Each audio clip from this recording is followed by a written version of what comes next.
जय हिंद एवरीवन। आज हम लोग केमिकल प्रॉपर्टीज पढ़ने वाले हैं मेटल की और नहीं नॉन मेटल की। मतलब कि जब हम लोग नॉन मेटल की पढ़ रहे होंगे ना, तब हमें पता चलेगा कि यार ये जस्ट मतलब क्या कहते हैं, जस्ट अपोजिट है तुम्हारा मेटल से ही है। जैसे कि हम लोग जब फिजिकल प्रॉपर्टी पढ़ रहे थे मेटल की, और जब हम लोग फिजिकल प्रॉपर्टी पढ़ रहे थे नॉन मेटल की, तो कुछ इसमें हमने डिफरेंस देखा था जो कि जस्ट अपोजिट था। ठीक वैसे ही जब हम लोग केमिकल प्रॉपर्टीज पढ़ रहे होंगे, तो उन केमिकल प्रॉपर्टीज की जब नॉन मेटल की पढ़ेंगे तो हम देखेंगे कि जस्ट तुम्हारे मेटल से वो जस्ट डिफरेंट होगी। तो जैसे याद करो, जब मैं मेटल को तुम्हारे ऑक्सीजन के साथ रिएक्ट करा रहा था, तो वो तुम्हारा बेसिक ऑक्साइड बनाता था। ठीक ऐसे ही अगर मान लो कि मैं बोल देता हूँ कि तुम्हारा एक नॉन मेटल है, और नॉन मेटल जब कभी भी तुम्हारा ऑक्सीजन के साथ रिएक्ट करेगा, तो याद रख लेना कि वो जो तुम्हारा प्रोडक्ट बनेगा वो क्या बनेगा तुम्हारा, वो या तो तुम्हारा एसिडिक ऑक्साइड बनेगा, या तो तुम्हारा एक और चीज बन सकता है। बता सकते हो वो क्या हो सकता है? एसिडिक अगर ऑक्साइड है तो उसके अलावा तुम्हारा बन सकता है न्यूट्रल ऑक्साइड। न्यूट्रल ऑक्साइड का मुझे कोई एक एग्जांपल बताओ, अगर तुम लोग को आता हो तो कोई बताओ मुझे कोई एक एग्जांपल न्यूट्रल ऑक्साइड का। H2O। Neutral oxide. Very good, H2O। जिसने भी बोला H2O बिल्कुल सही बोला। देखो, जो कार्बन है, जैसे मान लो कि मैं बोल देता हूँ कि कार्बन क्या है, तुम्हारा एक तरीके का नॉन मेटल है ना, सॉलिड फॉर्म में पाया जाता है, एक नॉन मेटल है। जब कभी भी तुम उसको ऑक्सीजन की प्रेजेंस में बर्न कराओगे, तो क्या होगा कि किस फॉर्म में आ जाता है तुम्हारा कार्बन डाइऑक्साइड, तुम्हारी गैस फॉर्म में आ जाता है। और ये जो कार्बन डाइऑक्साइड होती है ये कैसी होती है, ये तुम्हारी एक तरीके की एसिडिक इन नेचर होती है। लेकिन अगर मान लो कि मैं बोलता हूँ कि चलो कार्बन डाइऑक्साइड गैस को तुम डायरेक्टली मतलब क्या कहते हैं कि इसको लिटमस पेपर से चेक करो, इन सबसे चेक करो, तो तुम नहीं कर पाओगे। ठीक वैसे ही जैसे मान लो कि मैं बोल देता हूँ कि एमजीओ को चेक करो, एमजीओ को चेक करोगे तो तुम डायरेक्टली नहीं चेक कर पाओगे। क्यों? क्योंकि पहले तुमको सोल्यूबल करना पड़ेगा, उसको पानी में मिलाना पड़ेगा। हो सकता है कि तुम्हारा पार्शियली मिले, या हो सकता है कि तुम्हारा ये फुली मिले। ठीक ऐसे तुम्हारा कार्बन डाइऑक्साइड है, तो जब हम लोग कार्बन डाइऑक्साइड को जब हम लोग वाटर के साथ मिलाते हैं, तब जो तुम्हारा बनता है उसको हम लोग बोलते हैं कार्बोनिक एसिड, जिसका फॉर्मूला होता है तुम्हारा H2CO3। और ये इस तरीके का तुम्हारा मतलब क्या कहते हैं एसिड होता है, जो कि मतलब क्या कहते हैं थोड़ा सा वीक होता है। कैसा होता है? वीक होता है। और हमें कैसा पता चला कि यार कार्बोनिक एसिड है? तो हमने क्या किया, जस्ट इस हमने मतलब क्या किया, इसको लिटमस पेपर में डाला। तो अगर वो मान लो कि ब्लू लिटमस पेपर था, तो ब्लू लिटमस पेपर को उसने मतलब क्या कहते हैं रेड उसमें कन्वर्ट कर दिया। अब अच्छा मानो कि अगर मैं बोल देता कि मैं फिनोप्थिलीन यूज कर रहा हूँ, तो फिनोप्थिलीन में फिर कौन सा कलर होता है फिर? जब बेस के साथ होता। नहीं, मैंने यहाँ कार्बोनिक कार्बोनिक एसिड की बात कर रहा हूँ ना, कि अगर मान लो कि मैं कार्बोनिक एसिड बना रहा हूँ कार्बन डाइऑक्साइड की तरफ से, तो फिनोप्थिलीन डालूंगा तो फिर कौन सा कलर आएगा? कलरलेस हो जाएगा भैया। वेरी गुड, कलरलेस का कलरलेस ही रहेगा। और मान लो कि अगर मेरे पास रेड लिटमस पेपर है, तो फिर कौन सा कलर चेंज होगा? रेड। तो वो भी रेड, रेडी मतलब कि रेड ही रहेगा ना, इस चीज को याद रख लेना। तो देखो ये क्या है, ये यही चीज बता रहा है कि देखो कैसे एक नॉन मेटल जब तुम्हारा मतलब क्या कहते हैं ऑक्सीजन के साथ रिएक्ट कराया जाता है, तो तुम्हारा एक एसिडिक ऑक्साइड बनता है। और ये जो एसिडिक ऑक्साइड है, जो कि बेसिकली हम लोग क्या बोल रहे हैं, कार्बन डाइऑक्साइड है ना, क्या बोल रहे हैं इसको, कार्बन डाइऑक्साइड, जो कि मतलब कार्बन का ही ऑक्साइड हो रखा है। तो ये जो तुम्हारा कार्बन डाइऑक्साइड है, ये तुम्हारा एसिडिक हो रखा है। तो ये हमें कैसे पता चला? जब हमने उसको वाटर के साथ मतलब क्या कहते हैं रिएक्ट कराया, वाटर के साथ उसको डिसॉल्व कराया, मतलब कि उसको सोल्यूबल कराया। तो जब हमने इसे सोल्यूबल कराया, तब हमें पता चला कि जो प्रोडक्ट में हमारा बना, वो एक तरीके का तुम्हारा कार्बोनिक एसिड बना है। क्योंकि जब मैंने इसको ब्लू लिटमस पेपर में डाला, तो वो तुम्हारा रेड हो गया। और जब मैंने इसको मतलब क्या कहते हैं फिनोप्थिलीन में डाला, तो ये कलरलेस हो गया। और जब मैंने तुम्हारा रेड लिटमस पेपर में डाला, तो ये रेड का रेड ही बना रहा। ठीक है। तो ये क्या है, ये वो वाला केस है जब तुम्हारा कोई भी नॉन मेटल ऑक्सीजन के साथ मिलकर एक एसिडिक ऑक्साइड बनाता है। तो मुझे बताओ इतना समझ में आ गया कि नहीं आ गया, या इसमें किसी को कोई डाउट है? नहीं? चलो वेरी गुड। देखो ठीक इसी तरीके से तुम्हारा मतलब क्या कहते हैं, मैं सल्फर का भी ले सकता हूँ। सल्फर क्या होता है, नॉन मेटल के बारे में सोचो, नॉन मेटल किस तरह के रखे थे। जैसे एक तुम्हारा सल्फर हो गया, सल्फर भी कैसा होता है, एक तरीके का नॉन मेटल होता है। और मानो कि अगर मैं उसको ऑक्सीजन की प्रेजेंस में बंद कराऊंगा, तो मुझे बताओ कौन सा एसिडिक ऑक्साइड मिलेगा? SO2। बताओ। SO2, very good. और इस SO2 को दूसरे नाम से क्या बोलते हैं? Sulphur sulphur. Dioxide. Very good, sulphur dioxide. लेकिन हमें मालूम चला कि यार सल्फर डाइऑक्साइड तुम्हारा एक एसिडिक ऑक्साइड है। लेकिन ये कैसे पता लगा? ये तभी पता चला ना जब हमने इस SO2 को तुम्हारा वाटर के साथ मिलाया। आप मुझे बता सकते हो कि अगर मैं इसको वाटर के साथ मिलाऊंगा, तो इसमें से कौन सा कंपाउंड बनेगा जो तुम्हारा एसिडिक होगा? क्या नाम होगा उसका? Sulphuric acid. Very good. क्या नाम होगा तुम्हारा? सल्फ्यूरिक एसिड, है ना। समझ में नहीं आ रहा था, लेकिन देखो सल्फर से ही बना है। तो इसका फॉर्मूला क्या हो जाएगा तुम्हारा? H2SO4। SO3। नहीं, अच्छा ठीक। H2SO3 ये हो गया। अगर मान लो कि थोड़ा सा और मतलब वो होता, ज्यादा मतलब क्या कहते हैं निगेटिव, मतलब क्या कहते हैं SO4 हो जाता या थोड़ा SO3 हो जाता और थोड़ा मतलब क्या कहते हैं ऑक्सीजन की ज्यादा प्रेजेंस में बर्न होता, तब जाके तुम्हारा मतलब क्या कहते हैं सल्फ्यूरिक एसिड तुम्हारा और अच्छे से बनता है। लेकिन यहाँ ये जो सल्फ्यूरिक एसिड है बस उसमें ये बता रहा है कि ये उतना ज़्यादा स्ट्रॉन्ग नहीं जितना उसको होना चाहिए एज कम्पेयर टू तुम्हारा H2SO4। तो हाँ हमें पता चल गया कि हाँ यार इस H2SO4 को अगर मैं रेड लिटमस पेपर में डालूंगा तो ये रेड का रेड ही बना रहेगा, और अगर मान लो कि इसको मैं ब्लू लिटमस पेपर में डालूंगा तो ये तुम्हारा ब्लू का ब्लू ही बना रहेगा, और अगर मान लो कि मैं इसको फिनोप्थिलीन में डालूंगा तो ये कलरलेस का कलरलेस ही बना रहेगा, और अगर मान लो कि मैं इसको ऑल फैक्ट्री इंडिकेटर्स में डालूंगा तो मुझे बताओ स्मेल आएगी कि नहीं आएगी ऑल फैक्ट्री इंडिकेटर्स में? नहीं आएगी। अच्छा तो बताओ। ये बेसिक थोड़ी है। हाँ बेसिक नहीं है तो इसका मतलब क्या स्मेल आएगी, इसमें स्मेल आएगी। जो तुम्हारा एसिडिक होता है ना, जैसे मान लो कि मैं ऑल फैक्ट्री इंडिकेटर्स के एग्जांपल दूं तो जैसे तुम्हारा ओनियन हो गया, वनीला हो गया, तो जब भी आप इनमें बेस डालोगे तो आपकी जो स्मेल है वो चली जाती है, लेकिन अगर आप इसमें एसिड डालोगे तो इनमें से स्मेल जाती नहीं है। तो ये जो तुम्हारा है H2SO4 ये तुम्हारा क्या है, ये एक तरीके का एसिड हो रखा है, तो इसका मतलब है कि अगर मैं ऑल फैक्ट्री इंडिकेटर में चेक करूंगा तो स्मेल वो लगातार बनी ही रहेगी, इसमें जाने वाली नहीं है। तो मुझे बताओ इतना समझ में आ गया कि नहीं आ गया? आ गया भैया। आ गया ना? तो ये जितने भी तुम्हारे एसिडिक ऑक्साइड होते हैं, जैसे अभी मान लो कि मैंने SO2 पढ़ा या फिर मान लो कि मैंने CO2 पढ़ा, ये सारे के सारे कैसे हैं, ये एक तरीके के तुम्हारे अनहाइड्रस हो रखे हैं। अनहाइड्रस का मतलब कि जिनमें तुम्हारा पानी नहीं पाया जा रहा है, किसी भी तरीके का वाटर इनटेक नहीं पाया जा रहा है। ये ठीक इसी तरीके से अगर जैसे मान लो कि मैं बात कर देता हूँ तुम्हारा ये तुम्हारा फॉस्फोरस है, अगर मान लो कि मैं इस फॉस्फोरस को अगर मान लो कि इसके प्रेजेंस में अगर मैं बर्न कराता हूँ तुम्हारा ऑक्सीजन के प्रेजेंस में, तो जो तुम्हारा मतलब क्या कहते हैं एक एसिडिक ऑक्साइड बनेगा।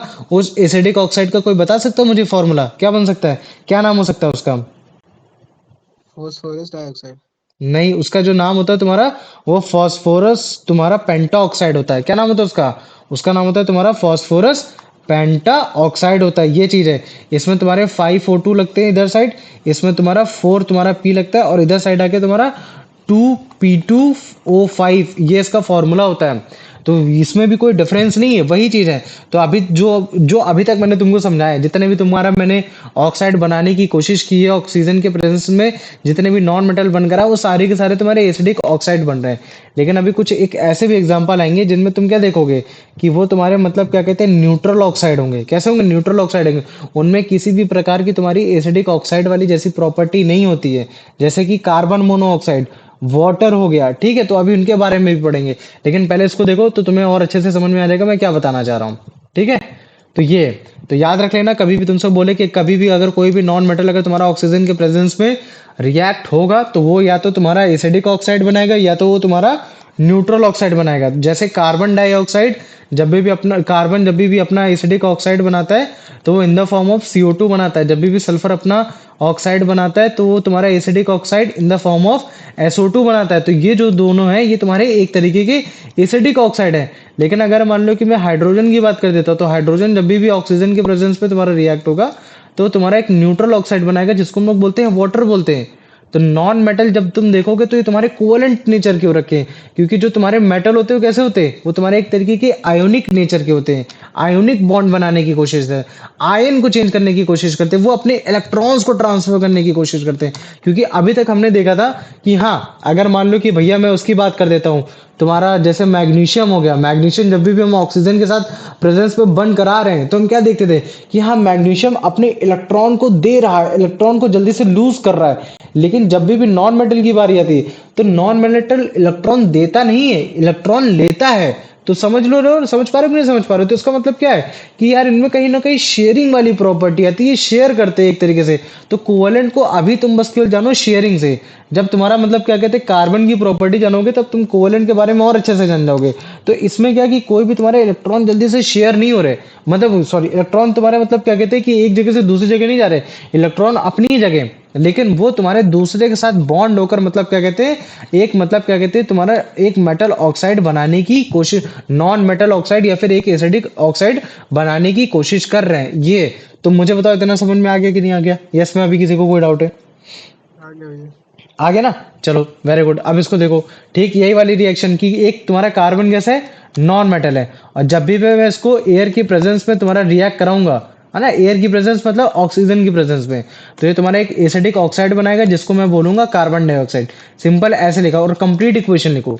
जैसे ऑक्सीजन लिखा तो उसको गैस के फॉर्म में लिखो, CO2 लिखा तो तुम उसके गैस के फॉर्म में लिखो, बताओ नीचे कि हाँ वो एक तरीके का एसिडिक ऑक्साइड है। और जब भी मैं इसको वाटर में डिसॉल्व कराऊंगा तो वो तुम्हारा एक कार्बोनिक एसिड बनाएगा। और कार्बोनिक एसिड का फॉर्मूला क्या होता है तुम्हारा, H2CO3। और अगर हमें पता करना है कि हाँ ये तुम्हारा एसिड है, तो हमें पता चलेगा कि हाँ ये तुम्हारा ब्लू लिटमस पेपर को रेड में कन्वर्ट कर देगा, जो कि ये बताएगा कि हाँ ये तुम्हारा एसिडिक नेचर का हो रखा है, ये चीजें है ना।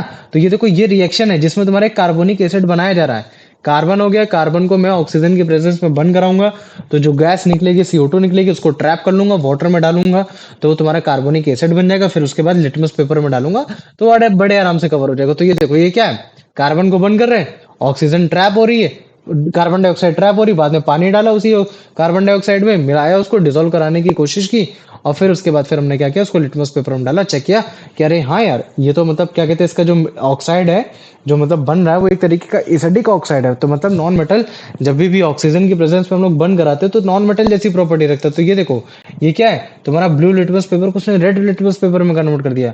एक बार अगर जैसे तुमको फिर से देखना है तो तुम देख सकते हो कि उसने कौन सा लिटमस पेपर इस्तेमाल किया था, ब्लू वाला किया था। देखा, ये ब्लू वाला किया है, और ब्लू वाला जैसे ही डाला पानी में वैसे उसने किसने में कन्वर्ट कर दिया, रेड में कन्वर्ट कर दिया। तो मैं क्या बोल सकता हूँ कि हाँ यार ये तुम्हारा जो तुम्हारा नॉन मेटल ऑक्साइड हो रखा है, जो एसिडिक ऑक्साइड हो रखा है, ये एक तरीके का तुम्हारा मतलब क्या कहते हैं एसिडिक ऑक्साइड है। तो मुझे बताओ इतना समझ में आ गया कि नहीं आ गया, या इसमें किसी को कोई डाउट है? आ गया भैया। आ गया ना, चलो वेरी गुड। अब इसका आंसर बता दो Kartikeya. When non-metals react with oxygen, what type of oxides are typically formed? Acid oxide, basic oxide or amphoteric oxide, acid oxide or basic oxides, acidic oxides or neutral oxides। तो ये सी वाला। सी वाला, very good. आ जाओ अब इसका answer बता दो, मतलब क्या कहते हैं कि अंश। Based on the information, which of the following non-metal oxide is described being neutral? भैया water, H2O। Water, very good. आ जाओ अब इसका आंसर बता दो अमन।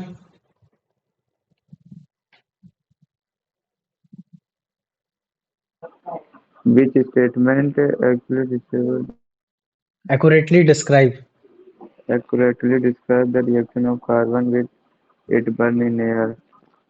Carbon and metal react with oxygen to form a basic. भैया सी वाला carbon non metal react with oxygen to form a acidic oxide called carbon dioxide. Very good. आ जाओ यश, इसका आंसर बताओ।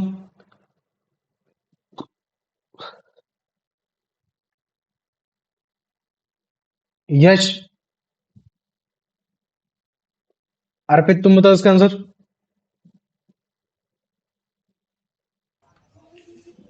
What is the product formed when the acidic oxide, carbon dioxide, CO2 dissolved in water, H2O? भैया B. B वाला, very good. आ जाओ अब यान मुझे इसका आंसर बताओ कि मान लो कि कार्बन डाइऑक्साइड का एक सोल्यूशन है जो कि तुम्हारे ब्लू लिटमस पेपर को रेड में कन्वर्ट कर दे रहा है। तो इससे हमें क्या पता चलता है सोल्यूशन का नेचर, कि वो एसिडिक है, कि बेसिक है, कि वो तुम्हारा एम्फोटेरिक हो रखा है, या फिर वो न्यूट्रल है?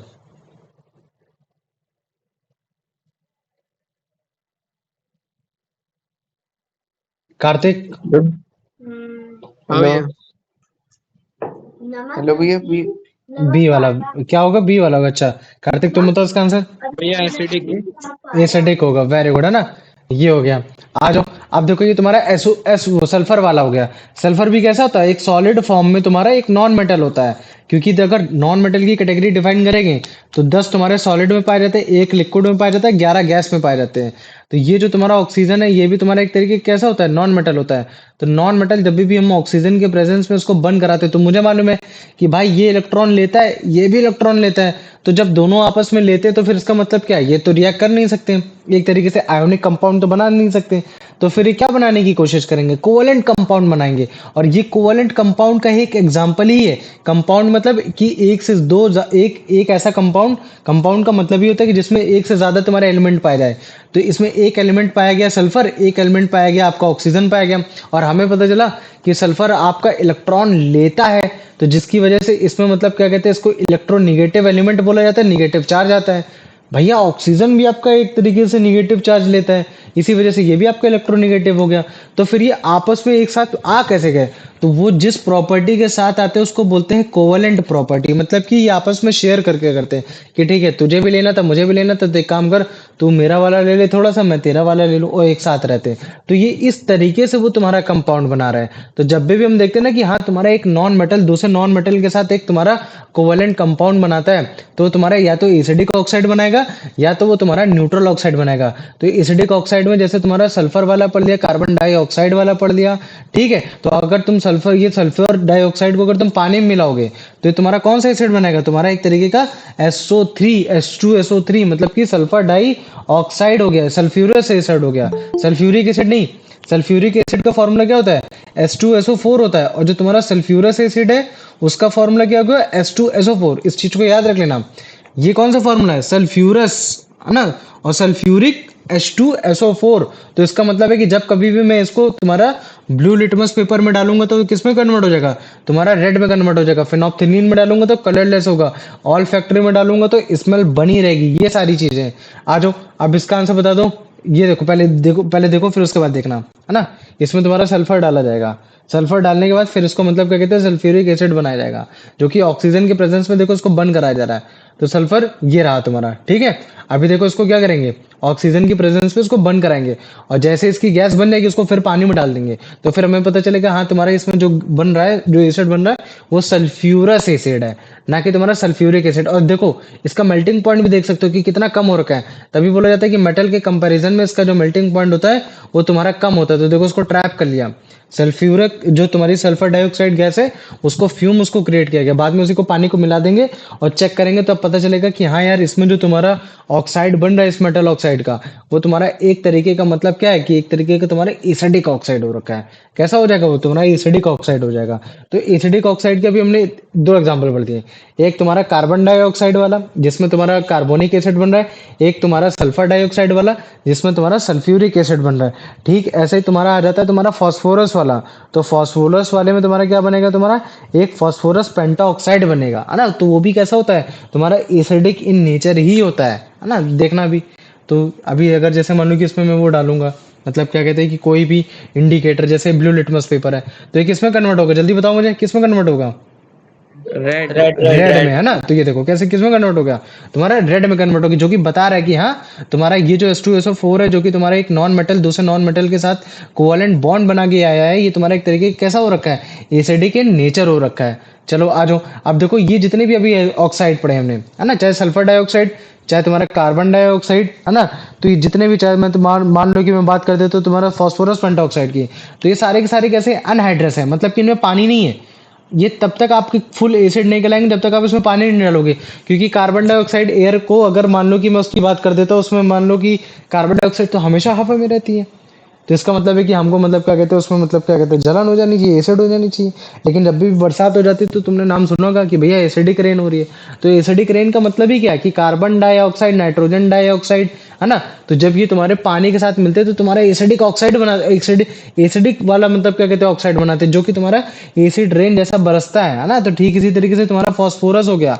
फास्फोरस भी एक नॉन मेटल है सॉलिड फॉर्म में, और जब भी ऑक्सीजन के साथ प्रेजेंस में आएगा बंद करेगा तो ये भी अपना एक एसिडिक ऑक्साइड बनाएगा, जिसको हम लोग बोलते हैं फास्फोरस पेंटा ऑक्साइड। तो ये देखो ये भी है, तो इसकी भी प्रॉपर्टी कैसी होगी? तुम्हारी एक तरीके की एसिडिक जैसी प्रॉपर्टी होगी कि हाँ, जो कि बताएगा कि हाँ तुम्हारा ये जो ऑक्साइड बना है ये तुम्हारा एसिड वाला ऑक्साइड हो रखा है। तो जितने भी अभी तक हमने नॉन मेटल पढ़े हमने उनमें भी देख लिया कि हाँ उन लोग का मेल्टिंग पॉइंट बॉइलिंग पॉइंट भी कम हो रखा है, और उसके साथ साथ कहीं ना कहीं तुम्हारा वो भी हो रखा है ना। तो देखो ये कैसा है, ये थोड़ा सा फ्लैमेबल हो रखा है ना। कैसा है? ये जल्दी फ्लैमेबल है, ऑक्सीजन की प्रेजेंस में जल्दी से अपना मतलब क्या कहते हैं, ये तुम्हारा एसिडिक ऑक्साइड बनाने की कोशिश करा है। ध्यान नहीं दिया जिसने भी फिनोप्थिलीन डाला था इस बकेट में, ऑलरेडी पहले से थोड़ा सा पड़ा हुआ था, है ना, लेकिन इसमें रिएक्शन वाला नहीं दिखाया गया। आ जाओ आयुष, अब इसका आंसर बताओ।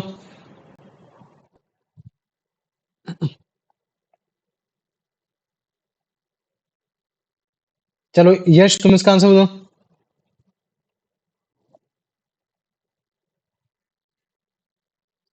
अंश तुम इसका आंसर बताओ।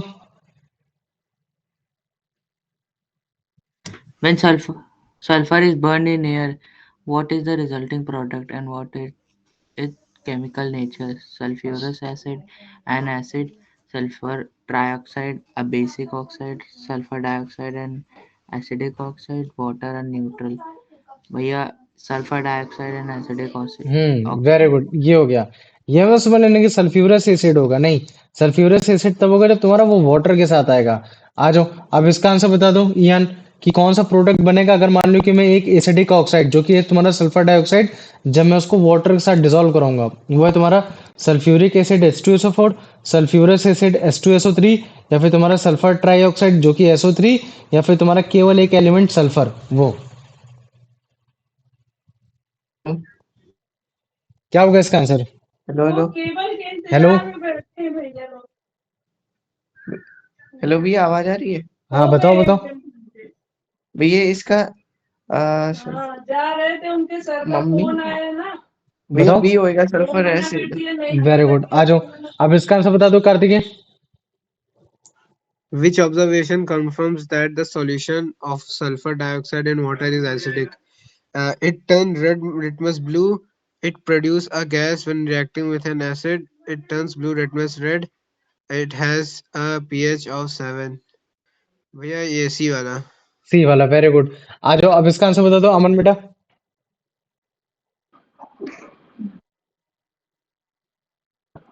Phosphorus is a non-metal that reacts with oxygen to form an acidic oxide. What is the chemical formula and name of this acidic oxide? Hmm AgO3, AgO5, PO2, P4O10। भैया P4O10। नहीं, अर्पित तुम बताओ मुझे, अगर मान लो कि इस अरे बार भैया मैंने फर्स्ट, PO2। नहीं गलत, तुम बताओ मुझे अर्पित। ये भी गलत है। Phosphorus is a non-metal that reacts with oxygen to form an acidic acid. What is the chemical formula and the name of the acidic oxide? Hmm, भैया बी वाला। P2O5 क्या होगा तुम्हारा? फास्फोरस पेंटा ऑक्साइड। चलो वेरी गुड, है ना, ये हो गया। तो भैया हाँ, आपने एक बता दिया कि हाँ जब भी आपका नॉन मेटल, आपका मतलब क्या कहते हैं, ऑक्सीजन के साथ रिएक्ट होगा, तो वो आपका एक तरीके का मतलब क्या कहते हैं, एसिडिक ऑक्साइड बनाएगा। लेकिन हर बार ऐसा केस नहीं है, कुछ केस में वो आपका न्यूट्रल ऑक्साइड भी बनाएगा।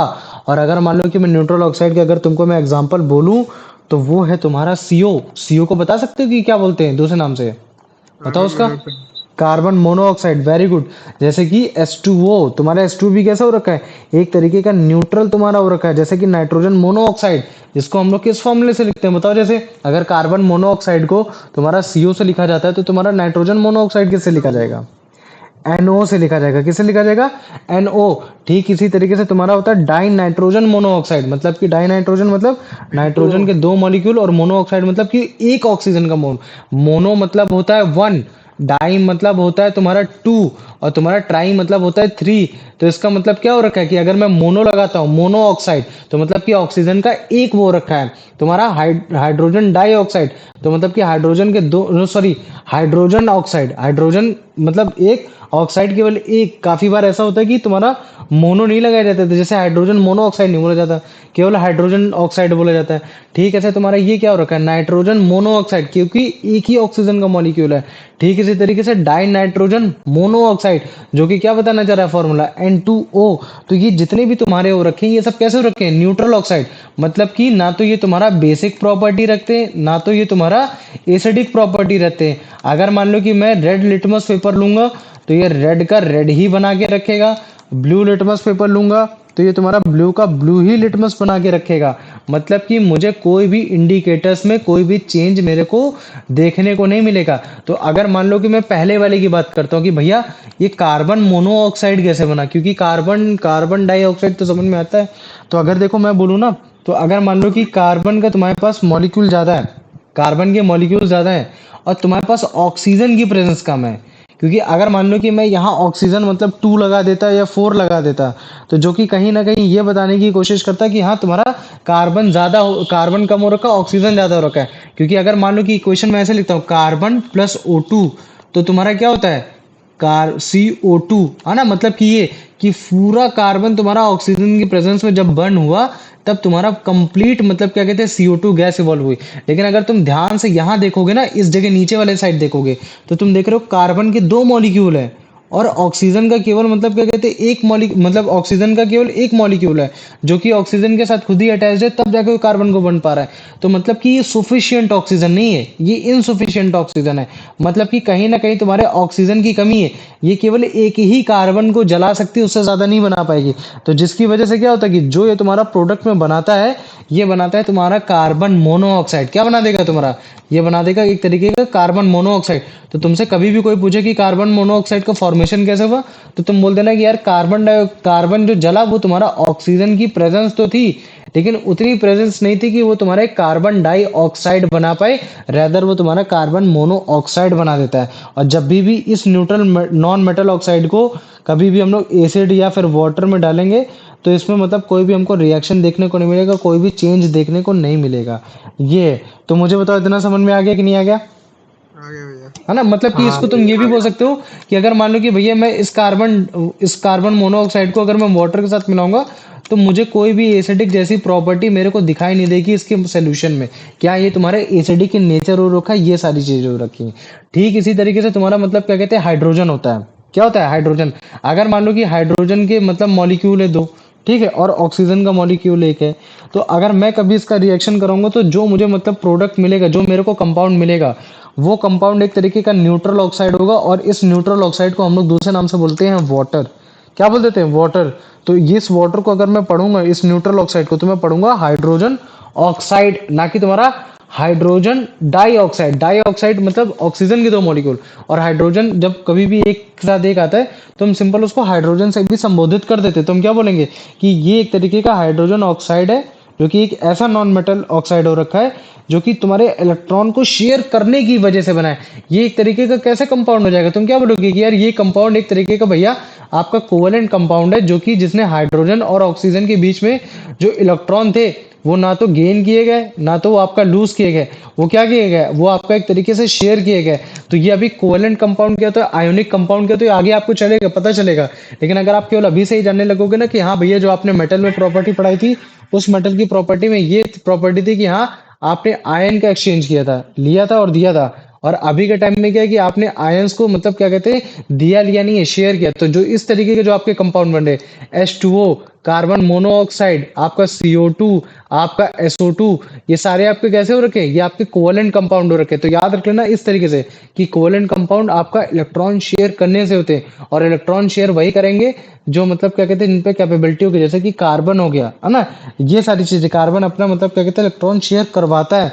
तो तुम्हें बाद में पता चलेगा मतलब कि किसी भी प्रकार का तुम्हारा ऑक्साइड आयन नहीं फॉर्म करेंगे। क्या नहीं करेंगे, तुम्हारा ये ऑक्साइड आयन फॉर्म नहीं करेंगे। तो ये जितनी भी अभी मैंने तुमको प्रॉपर्टीज बताई वो प्रॉपर्टी बताई कि जिसमें तुम्हारा मेटल जब ऑक्सीजन के साथ तुम्हारा प्रेजेंस में आता है तो वो तुम्हारा एक तरीके का न्यूट्रल ऑक्साइड बनाएगा, या तो वो तुम्हारा एसिडिक ऑक्साइड बनाएगा। ये तो देखो ये कुछ एग्जांपल है।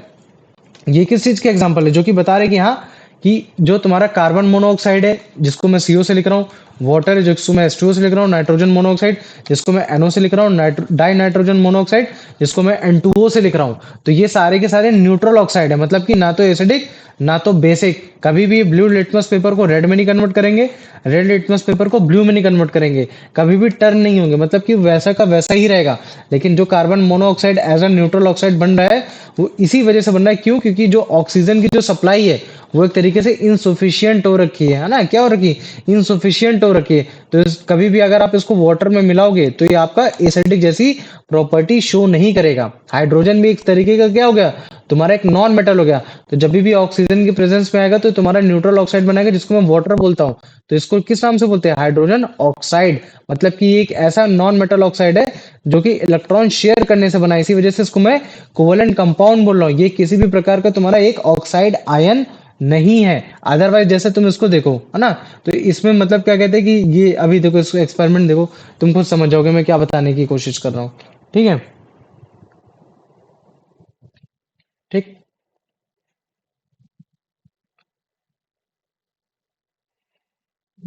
अच्छा गेस करके बताओ क्या हो रहा है इसमें। इसमें ऑक्सीजन मतलब उसमें वाटर बनाया जा रहा है। पता चल रहा है वाटर कैसे बनाया जा रहा है? हाँ हाइड्रोजन भैया वो हम्म हाइड्रोजन और ऑक्सीजन। इलेक्ट्रिक है ना? हाइड्रोजन इलेक्ट्रोलाइसिस गैस लेकर और ऑक्सीजन गैस इलेक्ट्रोलाइट लेकर उसको थोड़ा सा मतलब क्या कहते हैं इलेक्ट्रोकल्ट करके फिर तुम्हारा वाटर के ड्रॉपलेट्स ऐसे बनाए जा रहे हैं। तो तुम देख रहे हो जो हाथों में जो नमी आई वो वाटर के ही ड्रॉपलेट्स हो रखे हैं, है ना? तो ये तुम्हारे इलेक्ट्रॉन शेयर करने की वजह से नहीं बने, ये रैदर किसकी वजह से बने? तुम्हारे सॉरी इलेक्ट्रॉन शेयर करने की वजह से बने। रैदर ये तुम्हारे इलेक्ट्रॉन गेन और तुम्हारे लूज करने की वजह से नहीं बने, है ना? तो इसमें तुम्हारे हाइड्रोजन गैस इसमें भरी हुई है, हाइड्रोजन गैस इसके अंदर डाली गई है और फिर देखो पहले ऑक्सीजन गैस डाली गई अच्छे से और फिर ऑक्सीजन गैस और तुम्हारा हाइड्रोजन गैस ऐसे बना दी गई है। लेकिन ये रिएक्ट कर पाए उसके लिए तुमको कहीं ना कहीं हीट देनी पड़ेगी। तो वो जो तुम्हारी हीट दी गई वो इलेक्ट्रिसिटी के थ्रू दी गई। तो जैसे मैं हीट देता हूँ हल्की सी वैसे ही रिएक्शन होता है और रिएक्शन में देखता हूँ कि तुम्हारे छोटे छोटे तुम्हारे neutral oxide and the water form वो फॉर्म्ड हुए हैं। ये है। तो मुझे बताओ इतना समझ में आ गया कि नहीं आ गया? ये इसमें किसी को कोई डाउट है? आगे भैया। आ गया? चलो वेरी गुड, आ जाओ। अब इसका आंसर बता दो अंश। which of the following is a characteristic of a neutral non-metal oxide? It turns blue litmus solution that is reactive. Yes, C वाला, it is neither acidic nor basic. Very good, आ जाओ अमन बेटा इसका answer बता दो।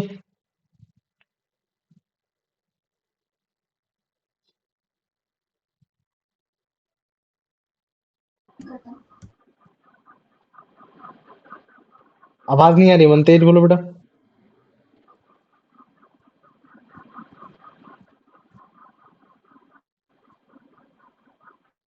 अर्पित तुम पढ़ो answer. What condition led to the formation of the neutral oxide carbon monoxide when carbon is burned? भैया बी वाला burning carbon in an insufficient supply of oxygen air. Very good, एकदम सही आंसर बताया। आ जाओ अब यश इसका आंसर बताओ। यश class में है ना? नहीं है, हाँ हाँ भैया। आवाज नहीं आ रही ना उसकी। कार्तिक हाँ भैया।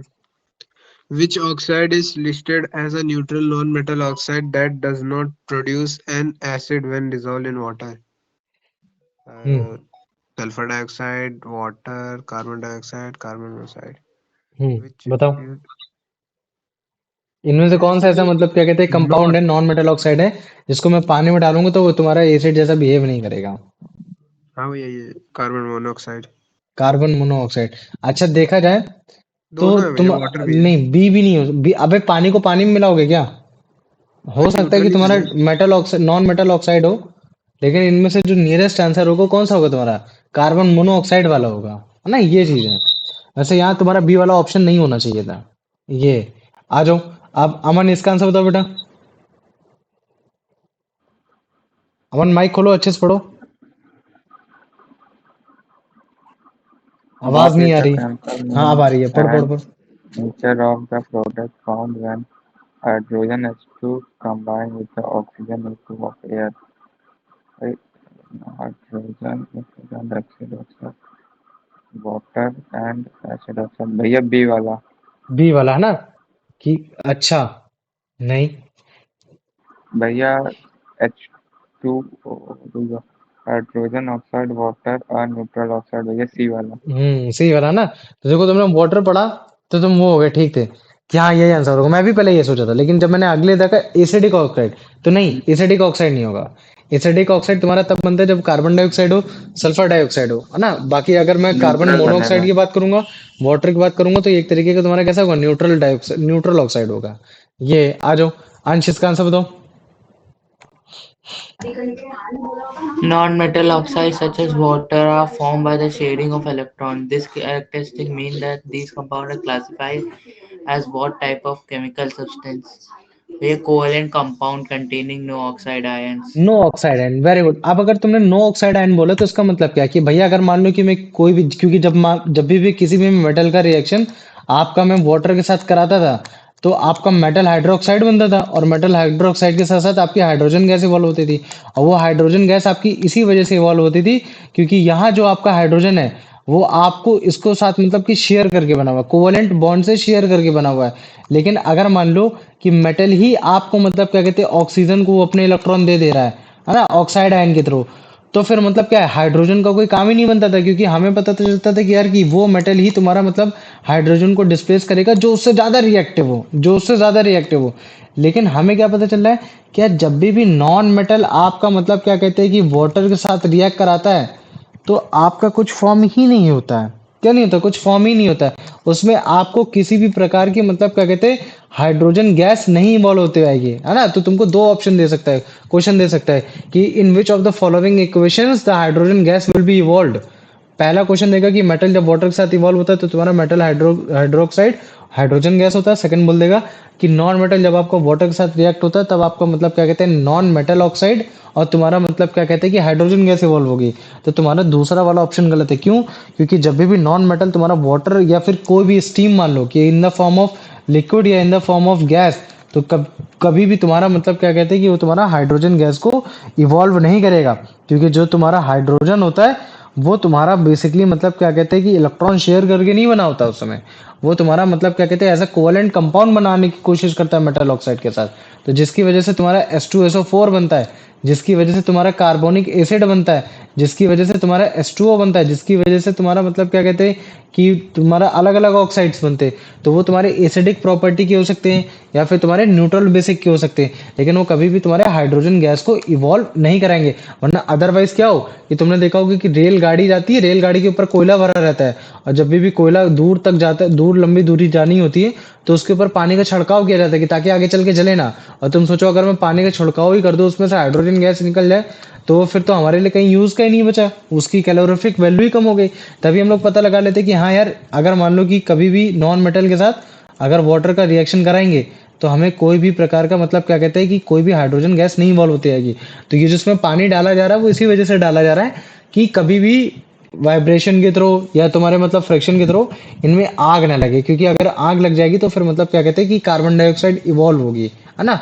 तो अगर मैं नेचुरली अगर पानी डालता हूँ मेटल में तो हाइड्रोजन गैस इवॉल्व होती है, लेकिन इस केस में हाइड्रोजन गैस नहीं इवॉल्व हो रही। क्यों? क्योंकि जो कोयला होता है वो एक प्रकार का आपका नॉन मेटल होता है। कैसा होता है? वो आपका नॉन मेटल होता है। तो मुझे बताओ इतना समझ में आ गया कि नहीं आ गया? यस में किसी को कोई डाउट है? हेलो भैया, हाँ आ गया। आ गया? चलो ठीक, वेरी गुड। आ जाओ कार्तिक, इसका आंसर बताओ। Why do non-metals generally not react with water or steam to evolve hydrogen gas? Non-metals are highly reactive and react only with strong acids. Non-metals cannot gain electrons from the hydrogen ions of water. Non-metals are unable to give electrons to reduce the hydrogen ion of water into hydrogen gas. The reaction requires a catalyst and water does not act as one. ये सी वाला होगा, ये वो electron. सी वाला होगा, very good. आ जाओ, अब इसका आंसर बता दो अर्पित। नहीं चलो ठीक रहने दो। अब देखो मैं तुमको क्या बताता हूँ, हमने दो प्रॉपर्टी पढ़ ली, अब हम लोग तीसरी प्रॉपर्टी पढ़ने वाले कि अगर मान लो कि कभी भी अगर मान लो कि हम लोग मेटल को जब कभी भी तुम्हारा मतलब क्या कहते हैं एसिड के साथ रिएक्ट कराते थे, तो मुझे बता सकते हो क्या बनता था तुम्हारा? मेटल सॉल्ट बनता था। Salt plus hydrogen gas. Metal salt बनता था Salt. और तुम्हारा हाइड्रोजन गैस बनती थी, है ना? ये बनता था। लेकिन जब कभी भी तुम नॉन मेटल को तुम मतलब क्या कहते हैं कि अगर मान लो कि जगह मैं नॉन मेटल लिख देता हूँ, तो जब कभी भी तुम नॉन मेटल को तुम एसिड के साथ रिएक्ट कराओगे तो तुम्हारा इसमें हाइड्रोजन गैस नहीं तुम्हारी मतलब निकलने वाली। क्यों? क्योंकि वही बात आ जाएगी जो तुम्हारा अभी तुमने पीछे पढ़ रखा है। क्योंकि वाटर में भी क्या होता है, तुम्हारा हाइड्रोजन ही गैस इवॉल्व होनी चाहिए अगर तुम नॉन मेटल को डालते हो, लेकिन नॉन मेटल को डालने से हाइड्रोजन गैस इवॉल्व इस वजह से नहीं हो रही। क्यों? क्योंकि वो जो तुम्हारा मेटल जो नॉन मेटल है वो भी तुम्हारा मतलब क्या कहते हैं इलेक्ट्रॉन को लेना चाह रहा है, और जो तुम्हारा मतलब क्या कहते हैं कि वो है तुम्हारा हाइड्रोजन है वो भी इलेक्ट्रॉन को लेना चाह रहा है। तो फिर ये एक दूसरे से रिएक्ट कराएंगे ही नहीं, मतलब कि ऑक्सीजन भी तुम्हारा एक दूसरे से रिएक्ट कराएंगे नहीं, हाइड्रोजन को डिस्प्लेस ही नहीं कर पाएंगे, तो हाइड्रोजन गैस कैसे निकलेगी? ठीक इसी तरीके से अगर मान लो कि मैं एसिड का एग्जांपल लिख लेता हूं, जैसे कि HCl हो गया, H2SO4 हो गया, तो अगर आपको हाइड्रोजन गैस निकालनी है तो इसका मतलब क्या चीज है कि आपको यहाँ के हाइड्रोजन को डिस्प्लेस करना है, और आपकी ये जो Cl निगेटिव का चार्ज लगता है, SO4 2 निगेटिव का जो चार्ज लगता है कि मतलब कि इनको इलेक्ट्रॉन चाहिए, तो भाई इलेक्ट्रॉन अगर इनको चाहिए तो नॉन मेटल्स को भी चाहिए, फिर वो चाहे तुम्हारा कार्बन हो, सल्फर हो, तुम्हारा ऑक्सीजन हो, या फिर कुछ भी हो, इवन चाहे तुम्हारा वो हाइड्रोजन हो, सबको ये तुम्हारा इलेक्ट्रॉन चाहिए। तो जब इलेक्ट्रॉन इसको भी चाहिए, इलेक्ट्रॉन इसको भी चाहिए, तो फिर क्या होगा कि ये किसी भी प्रकार से मतलब क्या कहते हैं कि इस हाइड्रोजन को डिस्प्लेस ही नहीं कर पाएंगे। तभी हमने देखा कि अगर नॉन मेटल को मैं एसिड के साथ रिएक्ट कराता हूँ तो मुझे किसी भी प्रकार का मतलब क्या कहते हैं कि हाइड्रोजन आयंस या फिर तुम्हारा हाइड्रोजन गैस इवॉल्व होते हुए हमको नहीं दिखाई देगी। ये तो मुझे बताओ इतना समझ में आ गया कि नहीं आ गया? आगे भैया। आ गया ना? Very good. आ जाओ। अब इसको देखो, यही चीज मैंने भी इसमें बताने की कोशिश की है ना, कि अगर मान लो कि नॉन मेटल है तो नॉन मेटल कभी भी तुम्हारा एसिड के साथ रिएक्ट नहीं करता, मतलब कि नॉन मेटल कभी भी तुम्हारा हाइड्रोजन एसिड से नहीं डिस्प्लेस कर पाता। अगर नॉन मेटल का एग्जांपल लूं, जैसे कार्बन हो गया, सल्फर हो गया, फास्फोरस हो गया, तो डाइल्यूट एसिड जैसे HCl, सल्फ्यूरिक एसिड जैसे H2SO4, तो इनमें जो तुम्हारा H है, जो H है, इनको डिस्प्लेस करके हाइड्रोजन गैस वो आपका नहीं इवॉल्व करा पाएगा। क्योंकि अगर आपको हाइड्रोजन आयंस को लिबरेट कराना है, डिस्प्लेस कराना है एसिड से, तो आपको क्या करना, डिस्प्लेस करा के आप क्या करना चाहते हो, हाइड्रोजन गैस बनाना चाहते हो। तो ये तभी हो पाएगा जब आप अपने इलेक्ट्रॉन को सप्लाई करोगे उस ऑक्सीजन के साथ या फिर उस सल्फर ऑक्साइड के साथ करने की कोशिश करोगे, तभी जाके आपके हाइड्रोजन आयन निकलने वाले हैं। लेकिन हमें मालूम है कि नॉन मेटल तो खुद वो तुम्हारा एक्सेप्टर ऑफ इलेक्ट्रॉन होता है, तो वो इलेक्ट्रॉन दे कैसे सकता है, तो जब वो इलेक्ट्रॉन दे नहीं सकता तो हाइड्रोजन आयन तुम्हारा एसिड से रिड्यूस ही नहीं होगा, मतलब फ्री ही नहीं होगा, और जब फ्री नहीं होगा तो तुम्हारा हाइड्रोजन गैस भी नहीं बनने वाली। तो इसका मतलब क्या है कि नॉन मेटल तुम्हारा किसी भी प्रकार से हाइड्रोजन आयन को डिस्प्लेस नहीं कर पाता है एसिड से, और डिस्प्लेस ना करने के कारण वो तुम्हारा हाइड्रोजन गैस भी नहीं बना पाता है। इसी वजह से जितने भी नॉन मेटल जैसे कार्बन हो गया, सल्फर हो गया, फास्फोरस हो गया, अगर मान लो कि मैं इनको टेस्ट ट्यूब में डालता हूँ और उनमें अगर मैं सल्फ्यूरिक एसिड डालूंगा या फिर HCl डालूंगा, तो उनमें किसी भी प्रकार का मुझे HCl गैस इवॉल्व होते हुए नहीं दिखाई देगी। तो ये क्या है, तुम्हारे कार्बन के वो रखे हैं, और अगर मान लो कि मैं इनमें HCl डालूंगा तो मुझे कोई भी रिएक्शन होते हुए नहीं दिखाई देगी, मिनिमल से भी रिएक्शन होते हुए नहीं दिखाई देगी, जिसमें मतलब क्या कहते हैं कि तुम्हारा हाइड्रोजन गैस इवॉल्व हो रही हो। क्या हो रही है, तुम्हारी हाइड्रोजन गैस इवॉल्व हो रही हो। तो अभी देखना, इसमें तुम देखना, ठीक है, इसमें एसिड डालेंगे,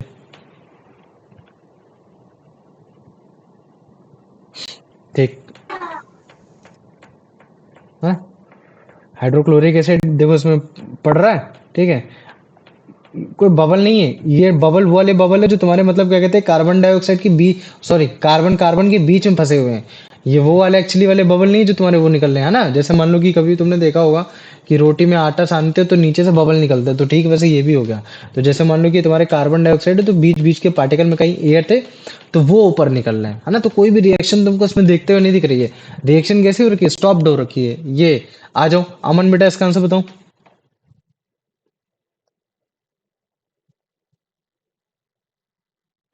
अमन, What is the general outcome when non-metal like carbon, sulfur, or phosphorus are placed in dilute acid, HCl or H2SO4? Hydrogen gas is emitted rapidly. Hydrogen gas is slowly. The non-metal dissolves, forming a salt. Nitrogen gas is formed. तो ये सी वाला हो सकता है या B वाला? Question ये बोला कि मुझे बताओ जनरल आउटकम क्या निकलेगा अगर मैं नॉन मेटल जैसे कार्बन हो गया, सल्फर हो गया, फास्फोरस हो गया, अगर मैं उसको डाइल्यूट एसिड में डालता हूँ, मुझे क्या हाइड्रोजन गैस इवॉल्व होते हुए दिखाई देगी, या मुझे जो हाइड्रोजन गैस है वो मतलब क्या कहते हैं धीरे धीरे होते निकल रहेगी, या फिर जो तुम्हारा नॉन मेटल होगा वो तुम्हारा डिजोल्व हो जाएगा, वो तुम्हारा एक सॉल्ट बनाएगा, या फिर किसी भी प्रकार की तुम्हारी हाइड्रोजन गैस इवॉल्व होते हुए हमें नहीं दिखाई देगी। इसका भैया सी वाला। नहीं, सी वाला नहीं। तो भैया इसमें हाइड्रोजन गैस वो जल्दी जल्दी निकलती है। नहीं, हाइड्रोजन गैस नहीं निकलती। जल्दी नॉन मेटल डालोगे तो नहीं निकलेगी, लेकिन अगर मेटल डालोगे तो निकलेगी, ठीक है, इस चीज को याद कर लेना। आ जाओ। अब खराब यश, यश इसका आंसर बताओ। नॉन मेटल के साथ ऐसा नहीं होता, मेटल के साथ ऐसा होता है, ठीक है, याद रख लेना। यश इसका आंसर बताओ। Kartik, What is a general outcome when non-metals like carbon, sulfur, or phosphorus are placed in dilute acid? Example, dilute acid, HCl or H2SO4.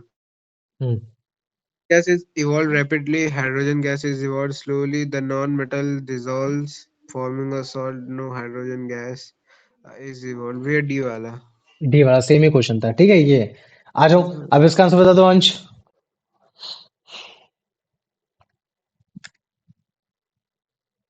अंश,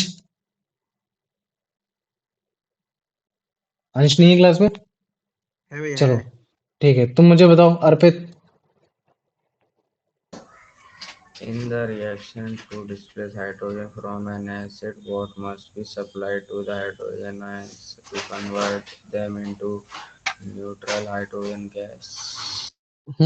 मतलब मान लो कि अगर मेरे को HCl से H पॉजिटिव आयन को हटाना है, तो मुझे इस कंपाउंड को क्या देना पड़ेगा, इलेक्ट्रॉन देना पड़ेगा, प्रोटॉन देना पड़ेगा, Neutron. न्यूट्रॉन, क्या देना पड़ेगा, Neutron. गधा, न्यूट्रॉन का कोई चार्ज ही नहीं होता है। अच्छा, इलेक्ट्रॉन देना पड़ेगा। इलेक्ट्रॉन देना पड़ेगा। ठीक है, ये चीज हो गया। तो हमने तीन प्रॉपर्टी पढ़ ली। मेटल की वो प्रॉपर्टी जब वो आपका मतलब क्या कहते हैं ऑक्सीजन के साथ प्रोवाइड होगा, सॉरी नॉन मेटल की, ठीक है, जब वो आपका वाटर के साथ होगा। और तीसरी हमने प्रॉपर्टी पढ़ ली कि कौन सी, कि वो आपका कभी भी एसिड के साथ रिएक्ट नहीं करके मतलब ऑक्सीजन गैस नहीं इवॉल्व कराएगा। अब अगर मान लो कि मैं जनरल सॉल्ट की बात कर देता हूँ, तो सॉल्ट हमेशा दो चीजों से मिलकर बना होता है। एक तुम्हारा बना होगा एसिड से मिलकर बना होगा, एक तुम्हारा किससे बनकर बना होगा, बेस से बनकर बना होगा। एग्जाम्पल में जैसे NaCl, तो मुझे बता सकते हो अमन कि इसमें से तुम्हारा एसिड कौन सा हो रखा है, बेस कौन सा हो रखा है। ये जो Na है, ये Na क्या है, ये एसिड है कि बेस है?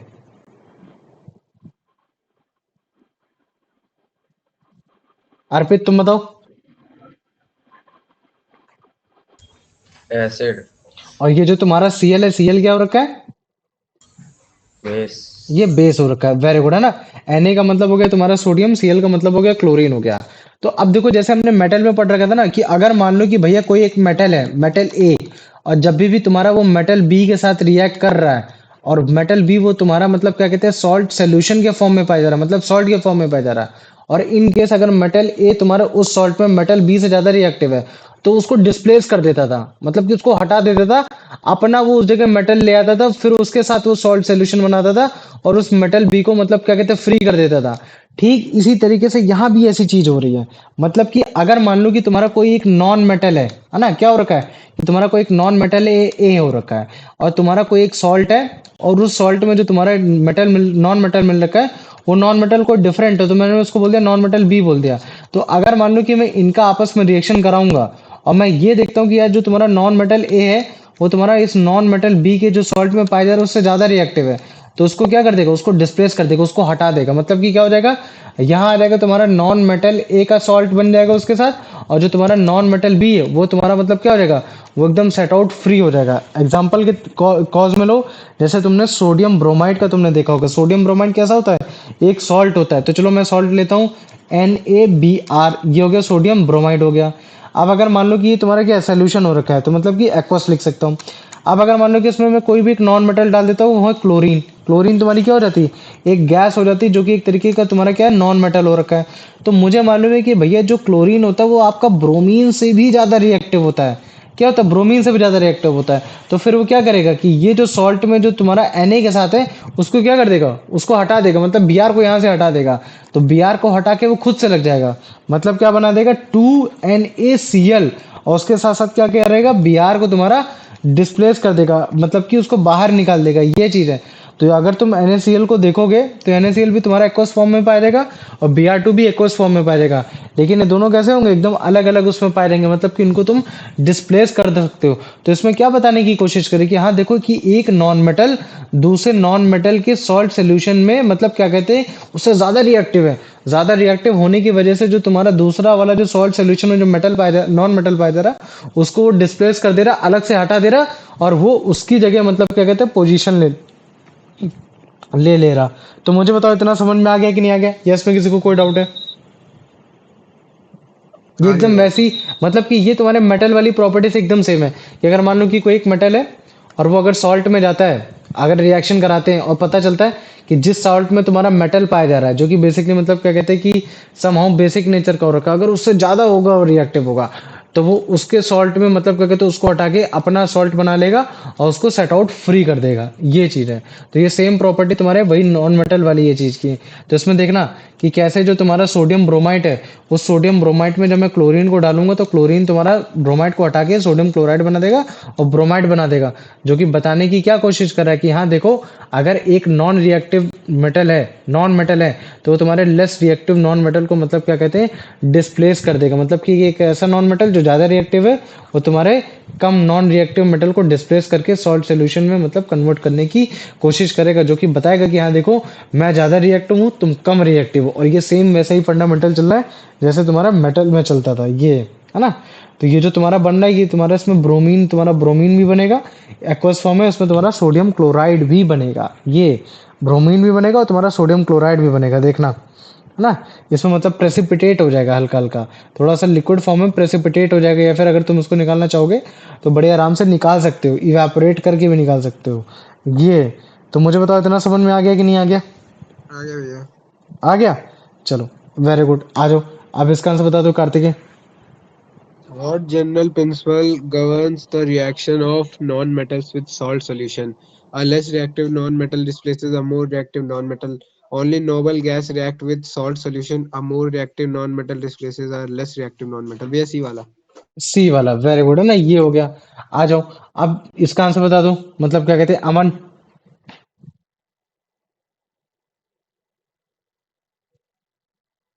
अमन।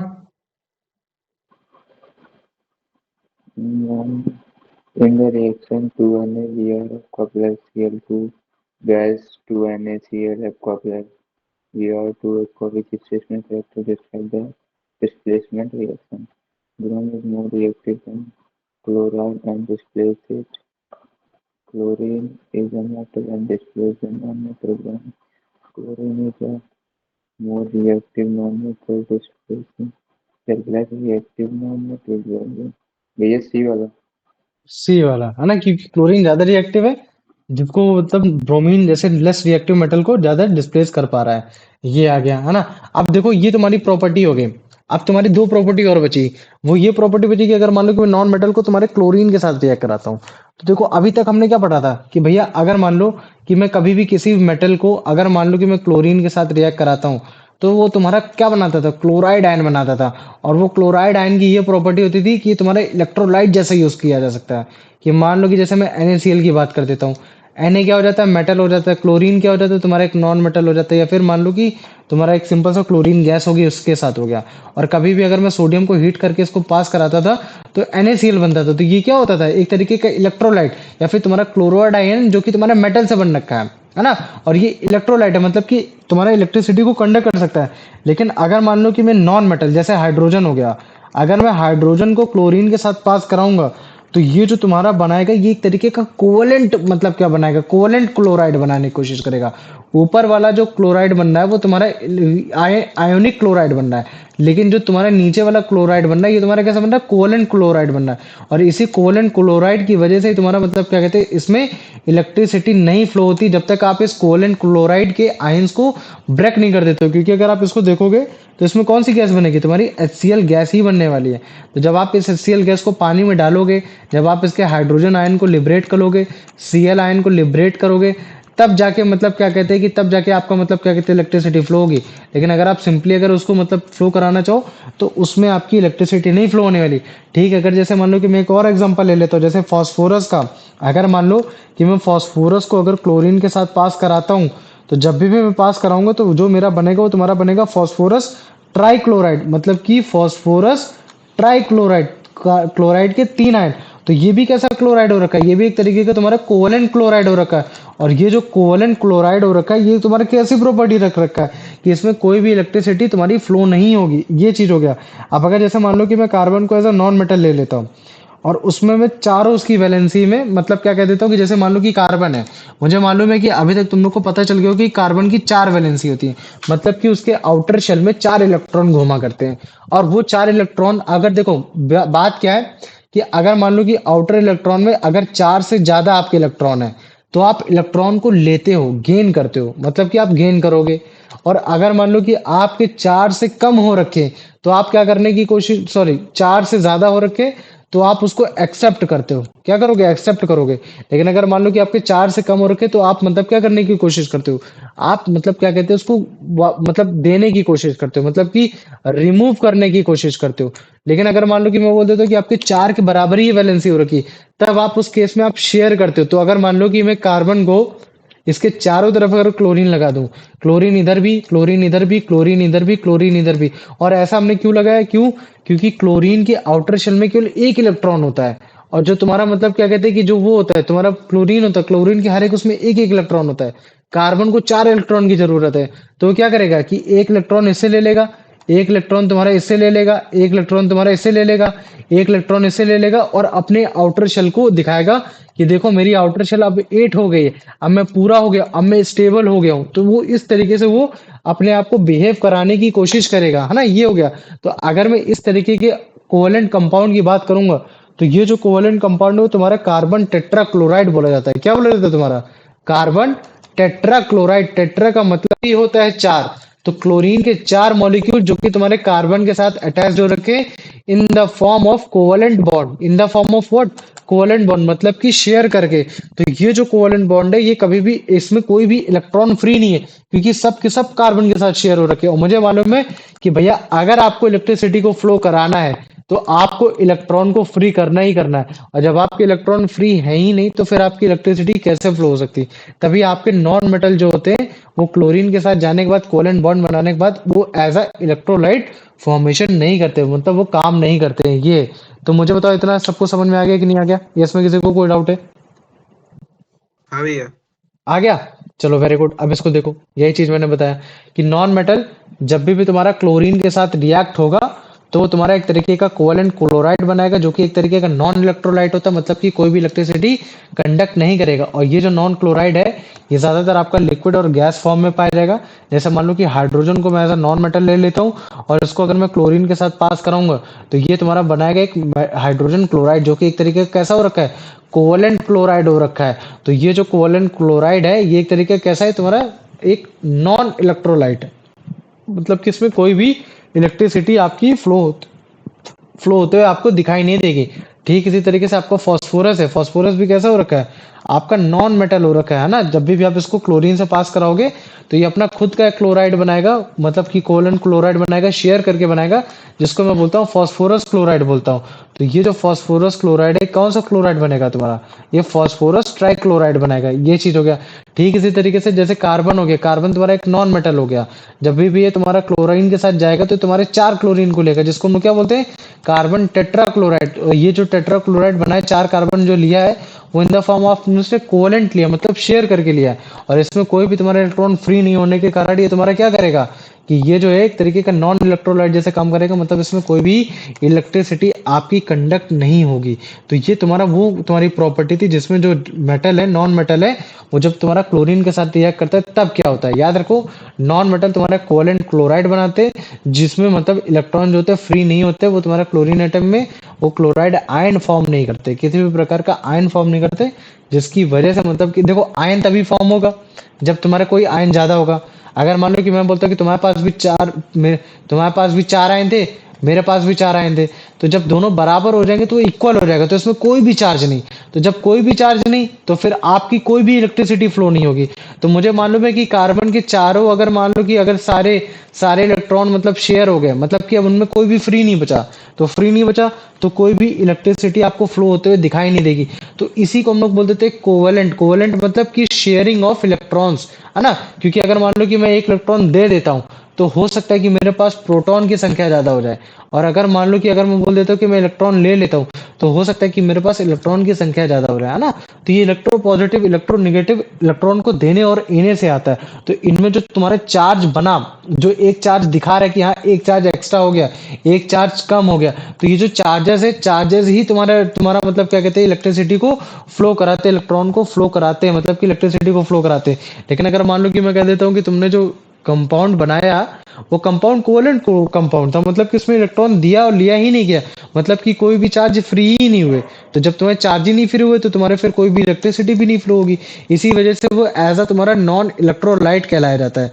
तो मुझे बताओ इसमें किसी को कोई डाउट है जो मैंने अभी तक बताया? नहीं? हाँ भैया, कोई डाउट नहीं। चलो ठीक, वेरी गुड। आ जाओ। आर्यन, ओ सॉरी, अर्पित, इसका आंसर बता दो बेटा। What general type of compound is formed when non-metal react with chlorine? Covalent. Very good, covalent chloride, है ना। क्लोराइड वर्ड कहाँ से आया, क्लोरीन से आया, है ना। और ये क्लोरीन तुम्हारा उस बड़े आराम से नॉन मेटल के साथ कैसे जुड़ गया, वो तुम्हारे कोवेलेंट बॉन्ड के थ्रू जुड़ा। इसी वजह से मैं इसको कोवेलेंट क्लोराइड भी बोल देता हूँ, कोई अंतर नहीं है। अमन बेटा इसका आंसर बता दे। Which of the following non-metals chlorides is specifically mentioned as a product of relation between phosphorus and chlorine? Phosphorus trichloride. Very good, PCl3। ये हो गया, ठीक है। आ जाओ। यश, अब यश तुम आंसर हो तो तुम दो, नहीं तो फिर अमन दे, और अमन नहीं तो फिर अर्पित दे। अमन। अर्पित। Why do non-metal form covalent chloride when they react with chlorine? Chlorine is a non-metal itself and always form ionic bond. Hmm. Very, अब बताओ, आयोनिक बॉन्ड बनाएगा। कार्तिकेय तुम बताओ इसका आंसर। भैया बी वाला बी। हाँ, बी वाला।